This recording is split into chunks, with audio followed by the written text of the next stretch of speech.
Good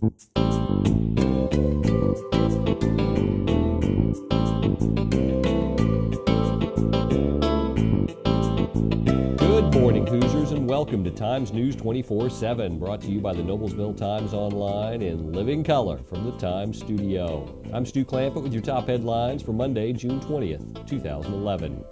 Today's news is brought to you in part by Hamilton Town Center, serving Noblesville since 2008. Located just off I-69 at exit 10 and 146th Street, Hamilton Town Center has over 80 specialty shops, including an IMAX theater. Over 7 million people each year visit Hamilton Town Center in Noblesville for a great day of shopping, dining, and entertainment. Experience Hamilton Town Center. In our top story today, Jim Jaragowski knows about pressure. As the chairman of this year's 34th Annual Strawberry Festival, Jaragowski has several hurdles to clear to ensure that the event would take place. About 10 weeks out, he found out they needed someone to step in as chairman of the festival. Then about 10 days ago, he found out they needed a new location. The change in venue came as the result of a gas line rupture on June 6th in the downtown Noblesville Square. For more than the past 30 years, St. Michael's Episcopal Church has held the annual Strawberry Festival on the square. However, this year's festival required a new location as repairs continued to be made to the gas line. The new location was the Noblesville Boys and Girls Club.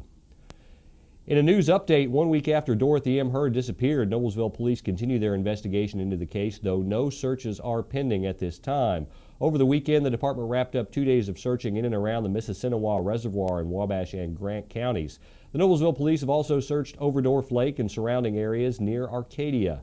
Hurd was last seen on June 13th. Noblesville police asked the public to call them at 776-6371 with any information on Hurd's disappearance. In other news, life was a beach in Noblesville on Friday night as the annual Noblesville Mayor's Ball had more than 400 dressed in their finest casual beach attire gathered at the Sagamore Club. We're going to try that one again.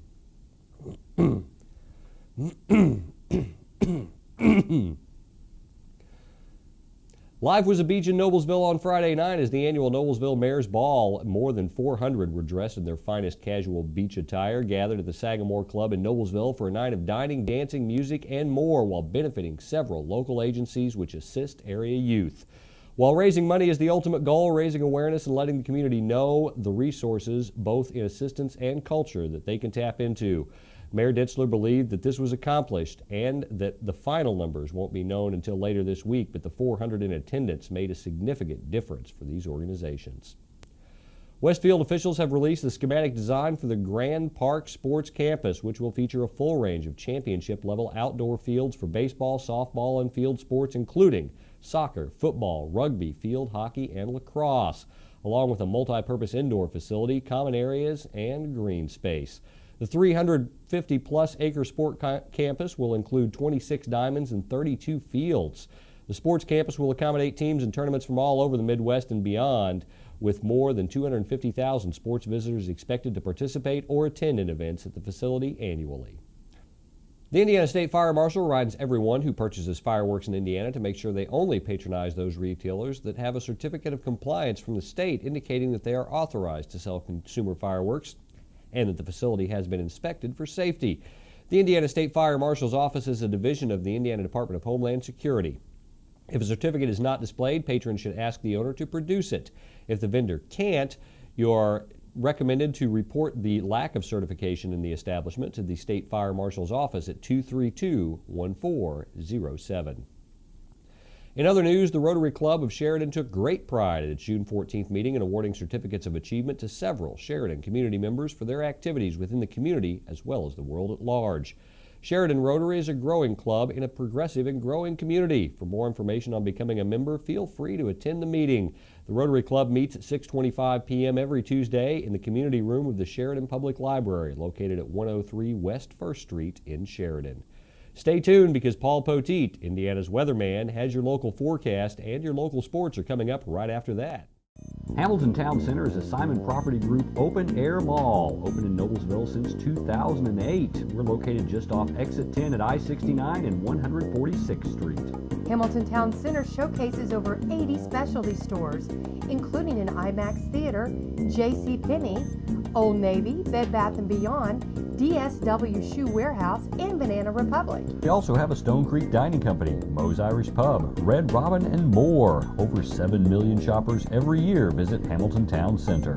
We have a play area for kids, a huge fireplace, water fountains, walking paths, and family events and activities. Simon American Express gift cards are available for purchase every day at guest services. And Simon gift cards can be used at any Simon mall and anywhere American Express is accepted nationwide. Hamilton Town Center is open Monday through Saturday, 10 a.m. to 9 p.m. and Sundays, 11 to 6 p.m. Restaurant, department store, and theater hours may vary. For a great day of shopping, dining, and entertainment, experience Hamilton Town Center.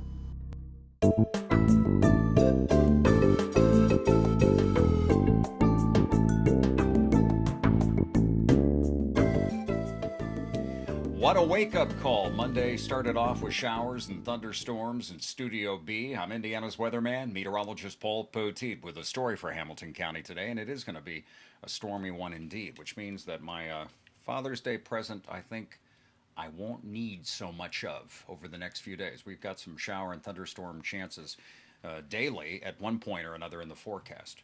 I may just leave these on so nobody knows who the weatherman is after they hear this presentation. Up to 2 inches of rain fell this morning from the showers and storms that rumbled through. We had some warnings around. We'll see a break in the action by later this afternoon, and tonight should be quiet, but then we get back to more storms again as we move through the afternoon and evening on Tuesday. Here's a look at the numbers for today, and as you can see, we're up to about 85 for the high temperature. The low tonight will be 71. Best chances of storms in the morning and early afternoon today. Tomorrow, the storms will be centered around the afternoon and evening hours. So 85 for us today. That slight risk of severe weather becomes a moderate risk back out to the west. Here's the Storm Prediction Center's thinking on that for this Monday. As we go into Tuesday and Wednesday, we remain in that slight risk area. Active little weather pattern, low pressure right smack dab in the middle of it. Here's the national map for Monday, and there's that area of low pressure. Warm front beginning to stall out a little bit to our north and becoming a stationary front, but it did finally move to the north. That puts us into what we call the warm sector between that front and that cold front that you still see back out in the Oklahoma and Texas panhandles. Now, eventually that cool front will come through here, and our highs on Thursday and Friday won't be quite as bad, but it will be muggy all the way through Wednesday. And let's prove that for you right now. Day by day, we'll go through the forecast via paulpoteet.com, and I'll explain the best chances of the showers and the thunderstorms. Today, 85 will be the high. Chances strongest in the morning and midday and early afternoon.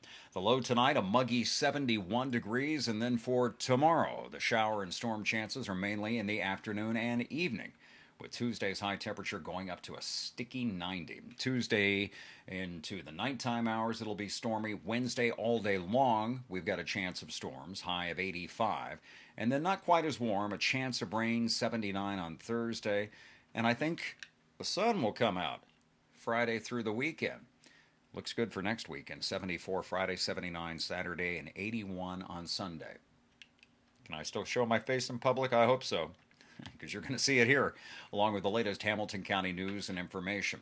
And I've got warnings and radar loops throughout the day. Come visit me at paulpoteet.com and stay tuned for more from Times News 24/7. Each week, Terry Ditzler and Connie Thompson take a look at current events ranging from local to worldwide, from touchdowns to teenagers, tornadoes to tsunamis, and ask the question, where is God in all of this?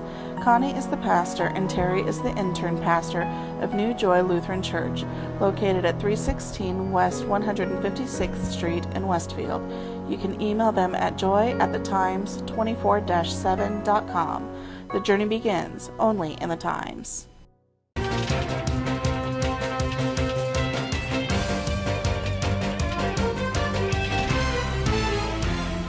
Carmel Fresh Conrad Greger continued his torrid first collegiate baseball season by helping lead Vanderbilt to a 7-3 victory over North Carolina in the first game of the College World Series. It was the first game played in the new TD Ameritrade Park. The former president, George W. Bush, threw out the ceremonial first pitch in the game.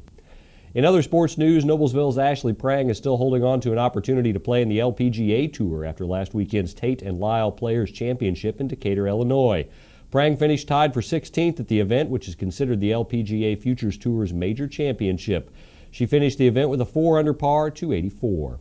Meanwhile, Carmel's Amy Neff finished tied for 35th in the event with an even par 288. Neff came into the weekend at 5 under for the tournament, but scored a 5 over 77 in her third round to bring her back to even. Neff carded a 72 in her final round. Former Westfield High School swimmer Kate Flutterback has earned her first Olympic trial cut in the 50-meter freestyle. Flutterback competed in the Santa Clara Grand Prix in California this past weekend and turned in a 26-second time to earn 12th place in the 50 free. The field included 4 previous American Olympian medalists and 7 swimmers currently ranked in the top 10 in the country.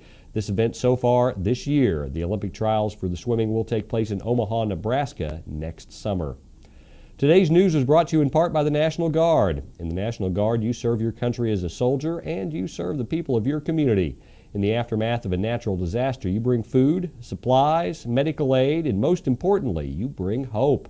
This is the moment to change your life and perhaps someone else's. Visit NationalGuard.com or call 1-800-GO-GUARD. That's your local news for Monday. For more information on these and other stories, visit our homepage or pick up a print copy of the Noblesville Times. For Times News 24/7, I'm Stu Clampett.